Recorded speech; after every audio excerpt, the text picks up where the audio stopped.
2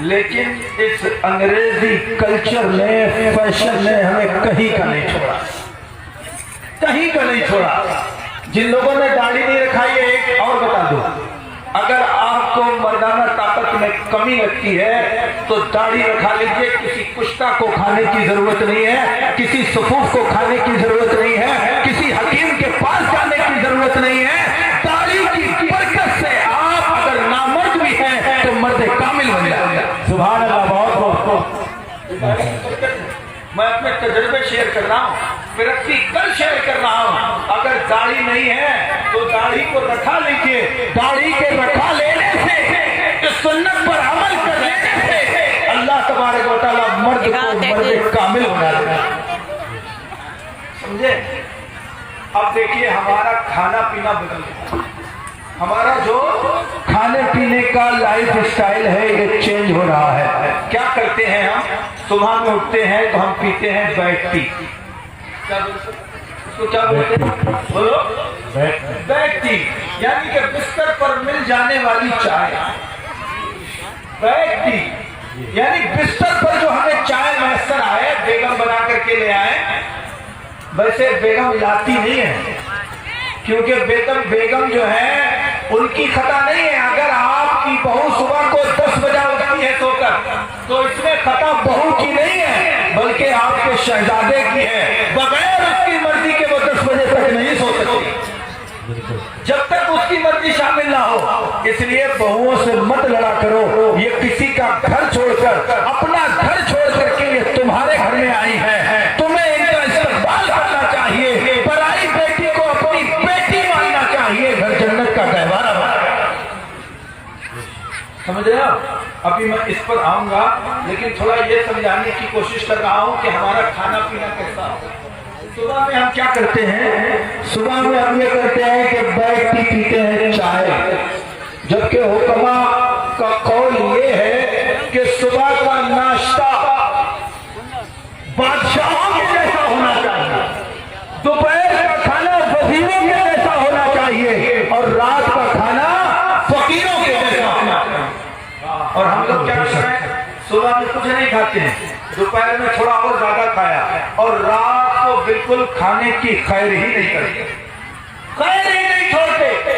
کھانے پر جب لگتے ہیں تو کوئی گنجائش چھوڑا ہی نہیں کرتے، جبکہ میرے آقا مصطفیٰ جان رحمت طبیب اعظم صلی اللہ تعالی علیہ وسلم کا فرمان ہے کہ کھانے کے بھوک کے 3 حصے کیے جائیں، ایک غذا کے لیے رکھا جائے، ایک ہوا کے لیے رکھا جائے، ایک پانی کے لیے رکھا جائے۔ پہلے تو ہمارا مسلمان بھائی پیٹ کو تان تان کر کے کھاتا ہے، پھر کہتا ہے مولوی صاحب ہماری ریحا نہیں گھوم رہی ہے، ہماری ریحا نہیں گھوم رہی ہے، ہم کو گیس بہت بن رہی ہے، ہم کو گیس کی ایسیڈیٹی کی پرابلم بہت زیادہ ہے۔ کیوں نہیں ہوگی بھائی؟ کیونکہ آپ نے مصطفیٰ جان رحمت صلی اللہ علیہ وسلم کے بتائے ہوئے طریقے کو چھوڑ دیا، گنجائش ہی باقی نہیں رکھی۔ کھانا کھانے کے بعد 40 قدم چلنا چاہیے، 40 قدم ٹہلنا چاہیے، یہ سنت ہے۔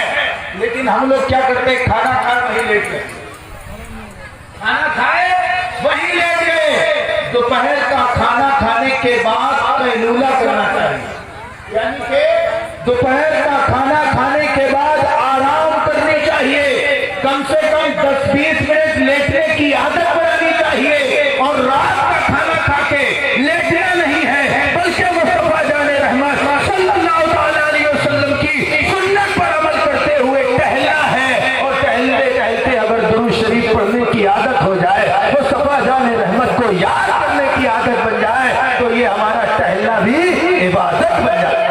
سبحان اللہ، سبحان اللہ، بہت بہت ٹہلنا بھی عبادت بن جاتا ہے۔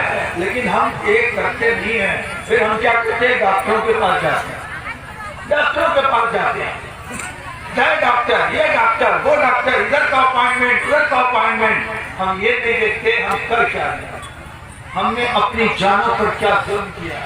ہم یہ سمجھتے نہیں ہیں کہ ہم نے اپنی جان پر کیا ظلم کر لیا ہے۔ آج کے حالات ایسے ہیں کہ کوئی گھر ایسا نہیں ہے کہ جس گھر میں گرہ یدھ نہ لگا ہو، جہاں وار آف ہوم قائم نہ ہو، جہاں